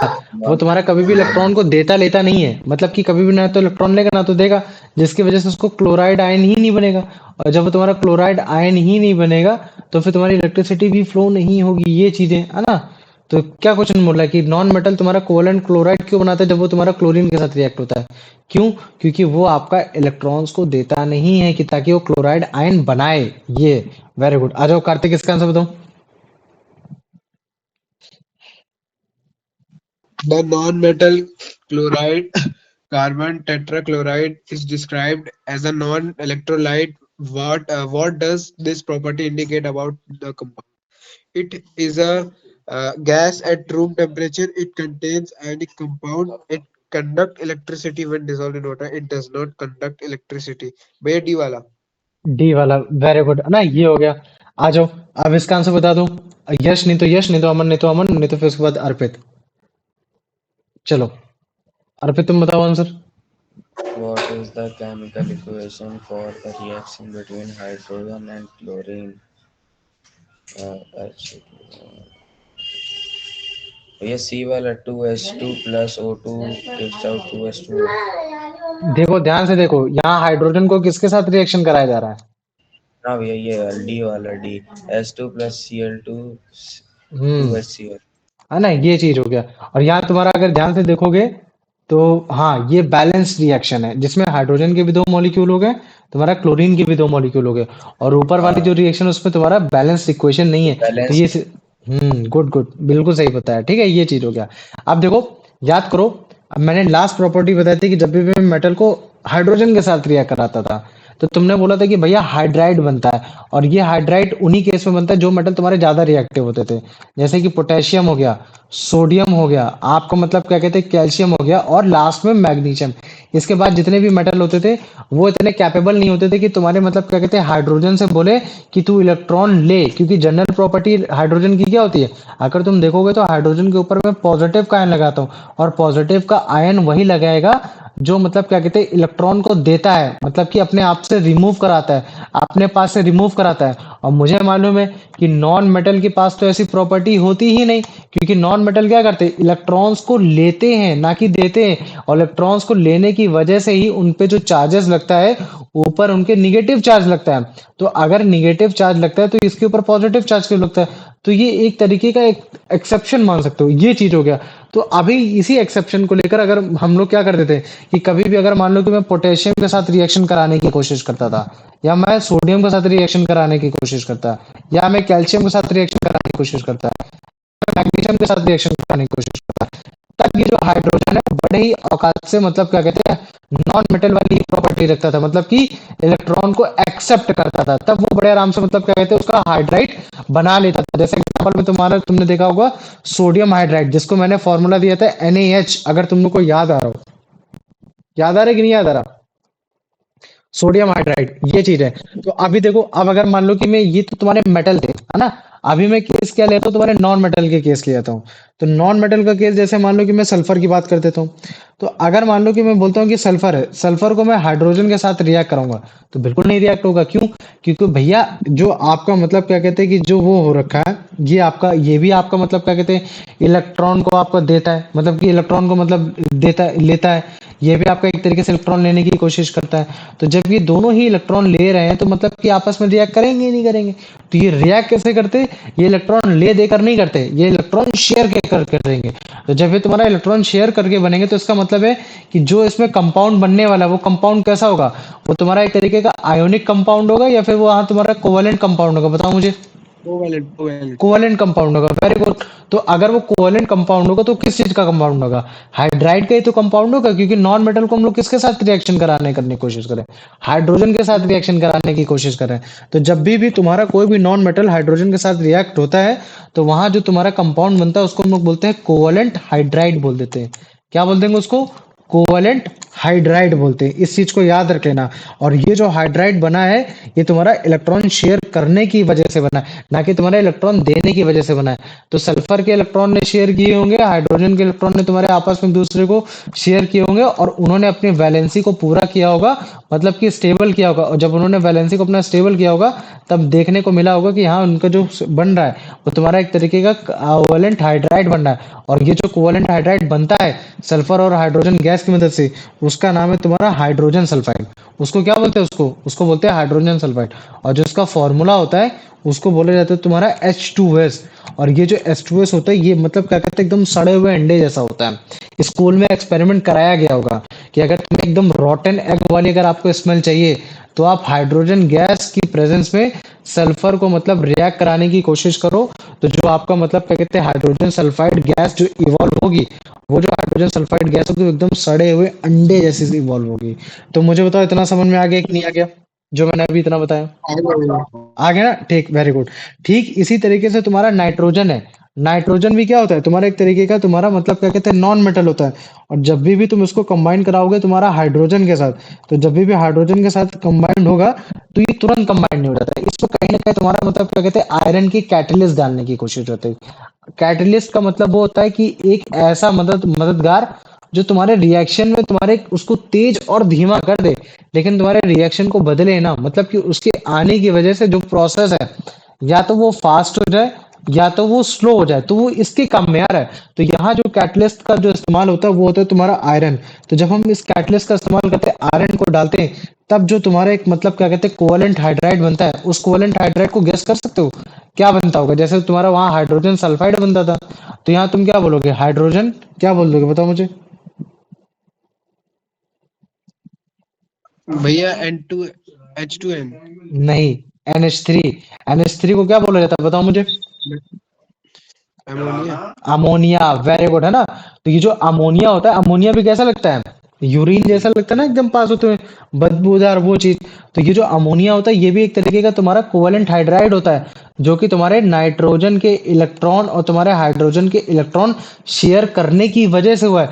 लेकिन इनमें जो शेयरिंग वो फास्ट इसी वजह से हो पाई, यूरिया इतनी जल्दी से, अमोनिया इसी वजह से जल्दी बन पाया। क्यों? क्योंकि हमने उसमें एज अ कैटलिस्ट आयरन का इस्तेमाल किया है, ये चीज है। तो इस चीज को याद रख लेना। तो मुझे बताओ इतना समझ में आ गया कि नहीं आ गया? आ गया भैया। आ गया ना? ठीक इसी तरीके से तुम्हारा ऑक्सीजन होता है। तो ऑक्सीजन भी एक तरीके का नॉन मेटल हो गया, और जब भी तुम्हारा हाइड्रोजन के साथ जाके रिएक्ट होगा तो ये भी तुम्हारा एक हाइड्राइड बनाएगा। और वो जो हाइड्राइड बनाता है वो कौन सा होता है तुम्हारा? हाइड्रोजन ऑक्साइड, मतलब कि H2O, है ना? तो ये भी एक तरीके का हाइड्राइड ही है, जो कि बता रहे कि हाँ देखो कैसे एक नॉन मेटल तुम्हारा हाइड्रोजन के साथ रिएक्ट करा के वो अपना कोवेलेंट हाइड्राइड बना रहा है। ठीक, अगर जैसे मान लो कि मैं मीथेन की बात कर देता हूँ, कार्बन क्या हो गया तुम्हारा? वो हो गया, मतलब कि नॉन मेटल हो गया। और अगर मान लो कि मैं बात कर देता हूँ कि इसमें तुम्हारा मतलब क्या कहते हैं हाइड्रोजन हो गया, हाइड्रोजन के साथ रिएक्शन करा रहे हो। तो अगर तुम हाइड्रोजन के साथ रिएक्शन कराओगे कार्बन का तो तुम्हारा क्या बनेगा? तुम्हारा मीथेन बनती है। तो इनकेस जो CH4 जो बन रहा है ना, CH4 को अगर तुम देखोगे तो एक कार्बन है और एक तुम्हारा हाइड्रोजन है। तो ये कैसा हो रखा है तुम्हारा? ये कोवेलेंट तुम्हारा हाइड्राइड हो रखा है, जो कि ये आपस में कैसे बन रखे तुम्हारे आयंस को ना तो देकर ना तो लेकर, ये आयंस को एक मतलब कि इलेक्ट्रॉन को शेयर करके।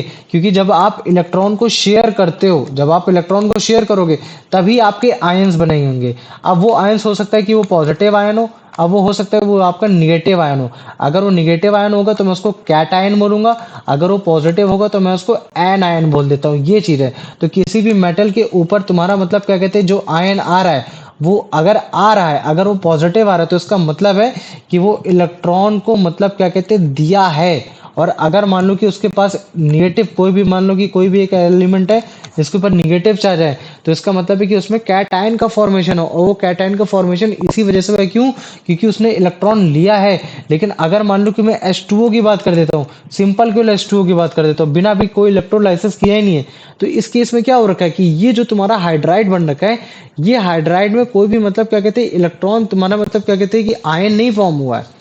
ये तुम्हारा एक तरीके से कोवलेंट हाइड्राइड बना है, मतलब कि इनमें कोई भी इलेक्ट्रॉन इधर से उधर गया नहीं है, आपस में बस एक दूसरे से शेयर किए गए हैं। तो मुझे बताओ इतना समझ में आ गया कि नहीं आ गया?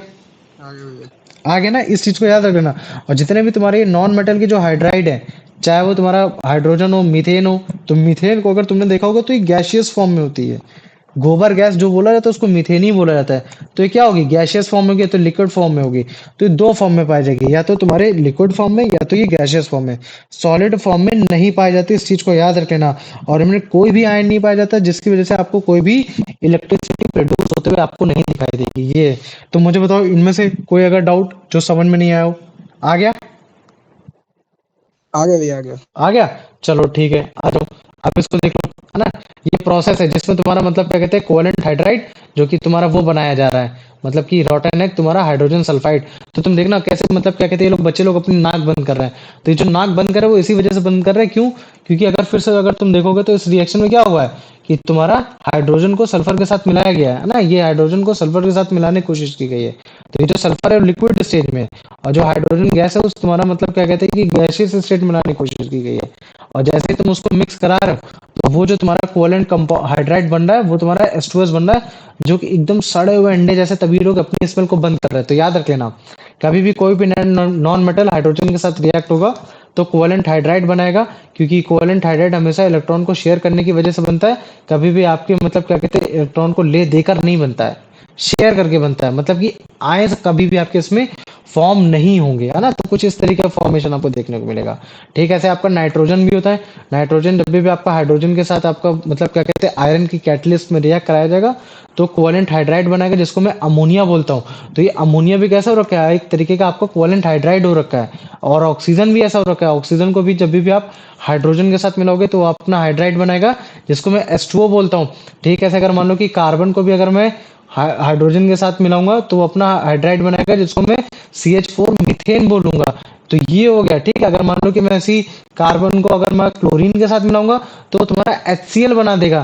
तो ये जो नॉन मेटल हाइड्राइड है ये तुम्हारे कोवलेंट कंपाउंड हो रखे हैं, ये तुम्हारे इलेक्ट्रॉन को शेयर कर होकर रखे हैं। चाहे तुम्हारा HCl हो, चाहे CH4 हो, चाहे NH3 अमोनिया हो, चाहे वो फिर वो तुम्हारा मतलब क्या कहते हैं ऊपर वाला जो अभी मैंने पढ़ा रोटेन एग वाला H2S, जो कि हाइड्रोजन सल्फाइड हो रखा है। तो जितने भी नॉन मेटल हो रखे हैं सारे के सारे कोवेलेंट हाइड्राइड हो रखे हैं। इनमें कभी भी एटम जो होता है अपने इलेक्ट्रॉन को लेता देता नहीं है, बेसिकली शेयर करता है। और जितने भी नॉन मेटल हाइड्राइड होंगे लिक्विड या गैस के फॉर्म में होंगे, और ये कोई भी आयंस को रखते नहीं है। इसका मतलब है कि कोई भी इलेक्ट्रिसिटी ये आपका कंडक्ट नहीं करेंगे, एक तरीके के आपके ये स्टेबल कंपाउंड हो गए। तो मुझे बताओ इसमें किसी को कोई डाउट है? नहीं है भैया।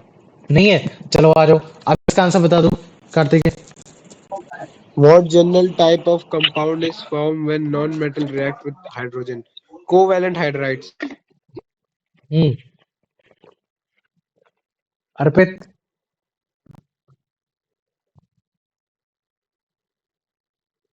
अर्पित, आर्यन,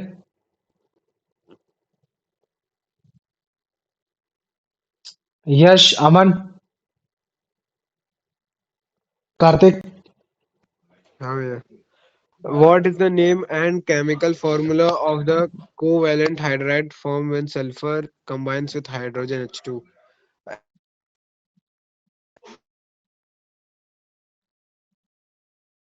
Hydrogen sulfide भैया, H2S. Hydrogen sulphide, very good. अब फॉर्मूला क्या होता है इसका? It's H2S.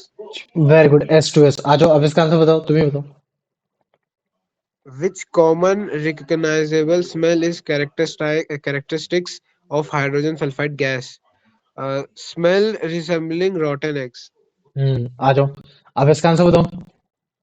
What is the name and chemical formula of covalent hydride formed when nitrogen N2 combines with hydrogen H2 in the presence of an hydrogen, water H2O, methane CH4, hydrogen chloride HCl, ammonia NH3? भैया D वाला. Ammonia, very good. आ जाओ, अब इसका answer बताओ। What is the primary reason non-metals form covalent hydrides instead of ionic hydrides? Non-metals hydrides are always gases. Non-metal atoms are too small to share electron. Non-metal atoms cannot give electron to hydrogen atom to form hydrous ion. The reaction requires a catalyst like iron. Base वाला. ये वाला, very good. आ जाओ, अब इसका answer बताओ। property is characteristics of non-metal hydride like ammonia and NH3 and water H2O. They are ionic compound containing iron. They are strong conductor of electricity. They are stable. They are generally solid at root level. Where they are stable covalent compound. Very good, आ जाओ।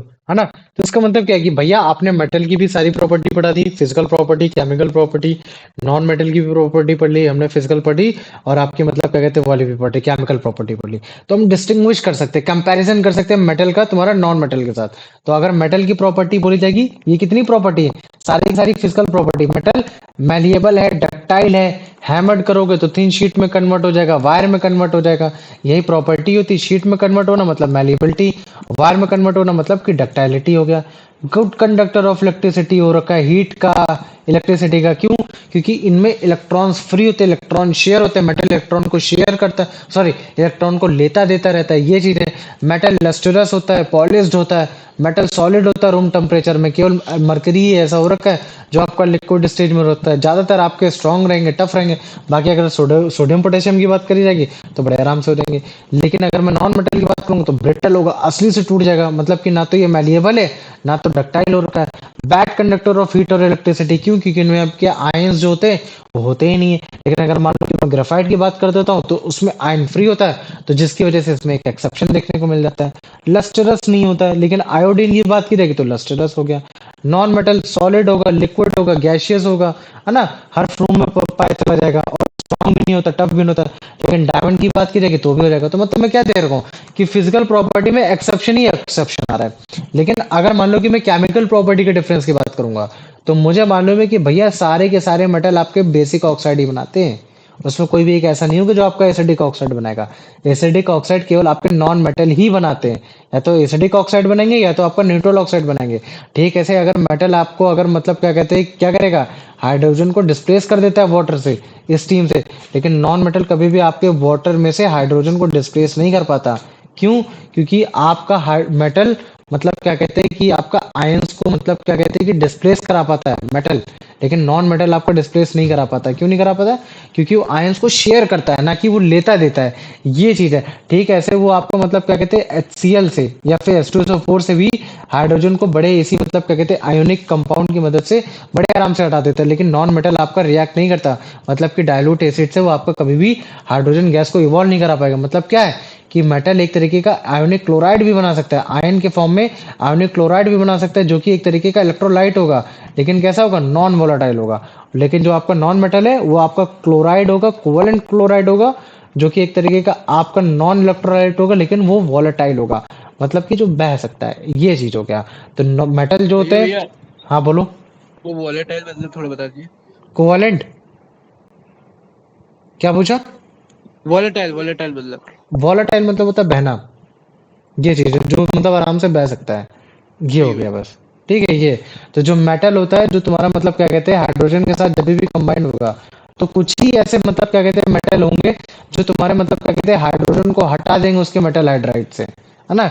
या मतलब क्या कहते हैं कि sorry, कुछ ही ऐसे तुम्हारे मेटल है जो तुम्हारे हाइड्रोजन के साथ मिलकर तुम्हारा मेटल हाइड्राइड बनाते हैं, जैसे कि पोटेशियम, सोडियम, मैग्नीशियम, कैल्शियम, बस ये हो गया। लेकिन जो तुम्हारे नॉन मेटल है हाइड्रोजन से रिएक्ट कराने के बाद वो तुम्हारा एकदम स्टेबल कोवेलेंट हाइड्राइड बनाते हैं, जैसे कि तुम्हारा तुम्हारा वो हो गया हाइड्रोजन सल्फाइड H2S, वाटर, तुम्हारा CO2, तुम्हारा HCl, ये सारे तुम्हारे कैसे हो रखे, कोवेलेंट हाइड्राइड हो रखे, जिसमें नॉन मेटल तुम्हारा एक हाइड्रोजन के साथ मिक्स हुआ है। तो ये सारी प्रॉपर्टी जो कि तुम्हारे मेटल और नॉन मेटल को डिफाइन करती है। अब केवल यूसेज की बारी आएगी कि यूसेज क्या हो रखे मेटल और नॉन मेटल के, तो बाद में पढ़ लेंगे, लेकिन पहले इसका आंसर तो Which of the following is a physical property of the general distinguishes non-metals from metal? They are ductile and malleable. They are strong and tough. They are lustrous, shiny. They are brittle, break easily. Where D? D वाला। Very good, आ जाओ अब इसका answer बताओ।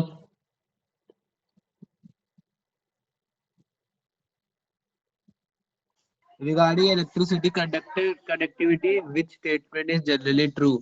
Metals are bad conductor of heat and electricity. Non-metals are good conductor of heat and electricity. Metal are good conductor of heat and electricity, and while non-metals are bad conductor of except graphite. भैया सी वाला।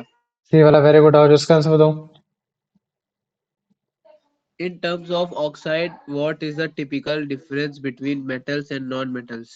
Metals form acidic oxide while non-metals form neutral oxide.